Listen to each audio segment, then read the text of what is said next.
Assalamualaikum warahmatullahi wabarakatuh. Perkenalkan, nama saya Victor Aditya dengan NIM 15141901121. Perkenankan, hari ini saya akan membacakan hasil penelitian saya yang berjudul Pengaruh Struktur Modal, Ukuran Perusahaan, dan Kinerja Keuangan terhadap Nilai Perusahaan pada perusahaan manufaktur sektor industri dasar dan kimia yang terdaftar di BEI periode 2015 sampai 2018. Adapun latar belakang masalah penelitian ini yaitu sebagai berikut. Latar belakang masalah. Persaingan dalam industri manufaktur membuat setiap perusahaan manufaktur semakin meningkatkan kinerja agar tujuannya dapat tetap tercapai. Salah satu tujuannya adalah untuk memaksimumkan kemakmuran pemegang saham melalui memaksimalkan nilai perusahaan. Struktur modal adalah perimbangan jumlah utang jangka pendek yang bersifat permanen. Utang jangka panjang, saham preferen, dan saham biasa. Keputusan struktur modal atau capital structure meliputi pemilihan sumber dana baik yang berasal dari modal sendiri maupun modal asing dalam bentuk utang. Kedua dana ini merupakan dana eksternal yang dapat mempengaruhi nilai perusahaan. Rumusan masalah. Yang pertama, apakah struktur modal berpengaruh terhadap nilai perusahaan pada perusahaan manufaktur sektor industri dasar dan kimia yang terdaftar di BEI tahun 2015 sampai 2018.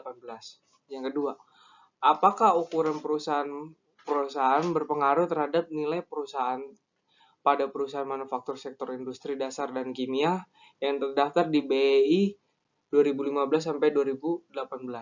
Yang ketiga, apakah kinerja keuangan berpengaruh terhadap nilai perusahaan pada perusahaan manufaktur sektor industri dasar dan kimia yang terdaftar di BEI tahun 2015 sampai 2018.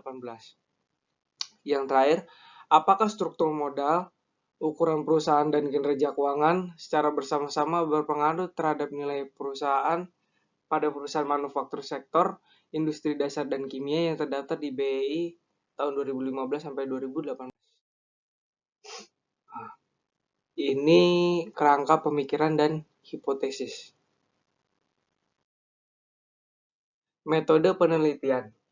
Jenis penelitian yang digunakan dalam penelitian ini adalah kuantitatif. Populasi dan sampel sebanyak 64 perusahaan dan digunakan dalam pemilihan sampel sebanyak satu perusahaan manufaktur sektor industri barang dan konsumsi yang terdaftar di BEI tahun 2015 sampai 2018.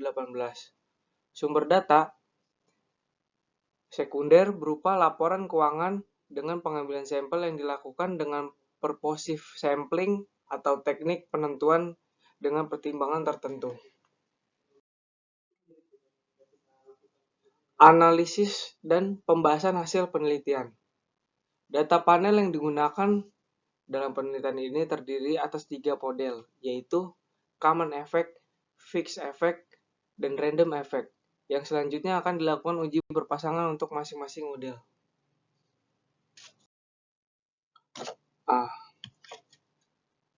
Berikut diketahui bahwa nilai rata-rata perusahaan PBF sebesar 1,4269 dengan nilai standar deviasi sebesar 1,2463. Perusahaan yang memiliki nilai perusahaan atau PBF tertinggi dengan nilai 4,5111. Sedangkan nilai perusahaan atau PBF terendah sebesar 0,0018.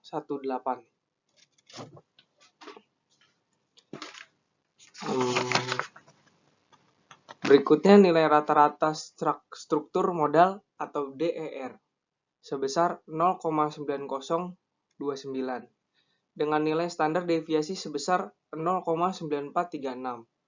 Perusahaan yang memiliki struktur modal atau DER tertinggi dengan nilai 4,5469. Sedangkan struktur modal atau DER terendah sebesar 0,1006.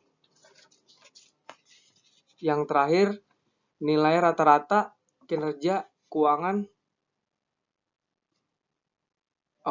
nilai rata-rata ukuran perusahaan atau size sebesar 28,355 dengan nilai standar deviasi sebesar 1,5665.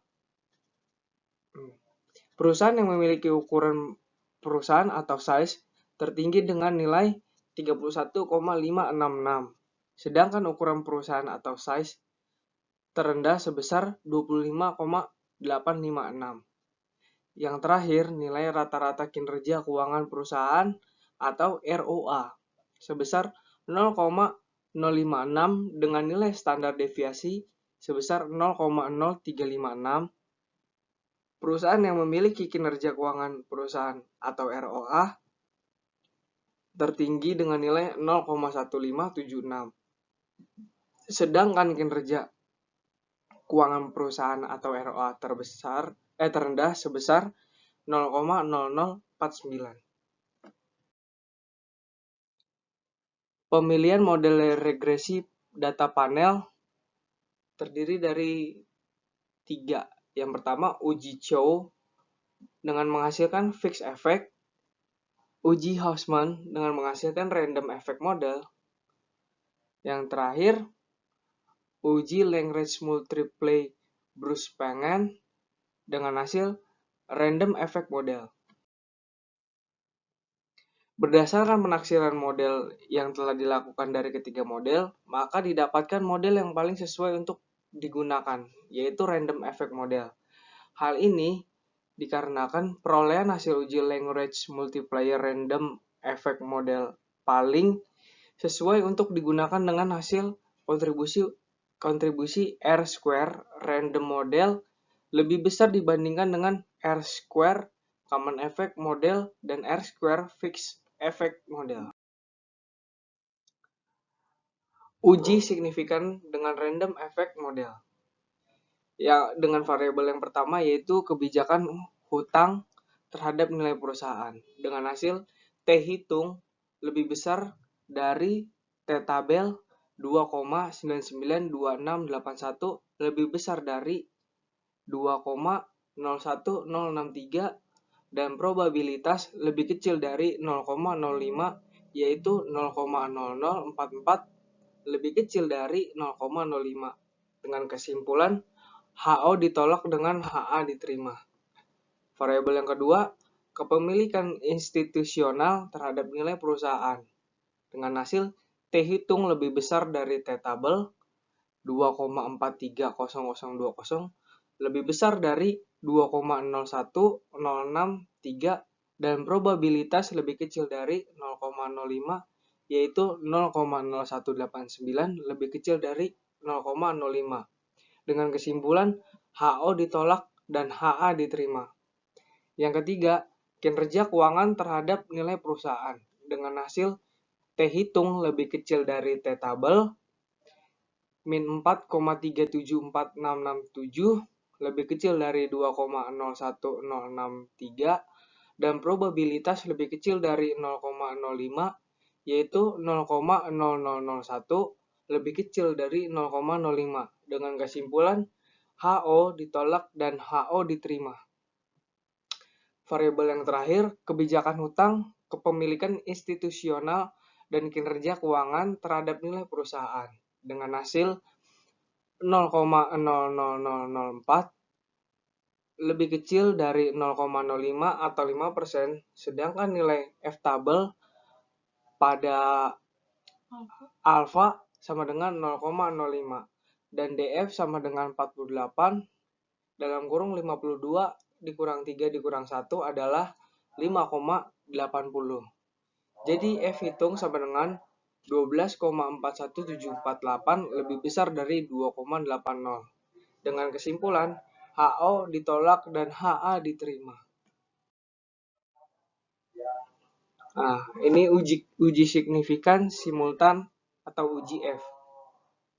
Keputusan kebijakan hutang, kepemilikan institusional dan kinerja keuangan terhadap nilai perusahaan dengan hasil F hitung 12,41748 lebih besar dari F tabel 2,80 dan nilai probability 0,00000 lebih kecil dari 0,05. Dengan kesimpulan HO ditolak dengan HA diterima. Uji koefisien determinasi berdasarkan hasil nilai adjusted R-square sebesar 0,436966. Hal ini menunjukkan bahwa variabel independen berpengaruh terhadap variabel dependen sebesar 43,69%, sisanya 56,31% dipengaruhi oleh faktor lainnya. Kesimpulan, kebijakan hutang mempunyai pengaruh positif dan signifikan terhadap nilai perusahaan. Kepemilikan institusional mempunyai pengaruh negatif dan signifikan terhadap nilai perusahaan. Kinerja keuangan mempunyai pengaruh positif terhadap nilai perusahaan. Kebijakan hutang, kepemilikan institusional, dan kinerja keuangan mempunyai pengaruh bersama-sama terhadap nilai perusahaan. Saran bagi peneliti selanjutnya, disarankan untuk peneliti selanjutnya dapat memperluas sampel perusahaan, memperbanyak variabel penelitian, dan dapat mengembangkan dengan menambah jumlah data, serta memperpanjang periode penelitian. Saran bagi akademis, disarankan dari hasil penelitian ini dapat menjadi bahan perbandingan dan referensi untuk penelitian selanjutnya. Dan diharapkan pula dapat melakukan penelitian yang berkaitan mengenai kebijakan hutang, kepemilikan institusional, dan kinerja keuangan sehingga bermanfaat bagi pihak-pihak yang berkepentingan. Saran bagi para investor, disarankan dari hasil penelitian ini bagi investor maupun calon investor agar lebih teliti dalam pertimbangan untuk melakukan suatu investasi di suatu perusahaan. Bagi emiten, disarankan dari hasil penelitian ini bagi emiten dapat mempublikasikan laporan keuangan yang digunakan secara lengkap dan akurat agar dapat memberikan informasi yang tepat kepada para pemegang saham. Demikian presentasi hasil penelitian saya. Apabila ada kesalahan dalam penyampaian saya, mohon maaf. Assalamualaikum warahmatullahi wabarakatuh.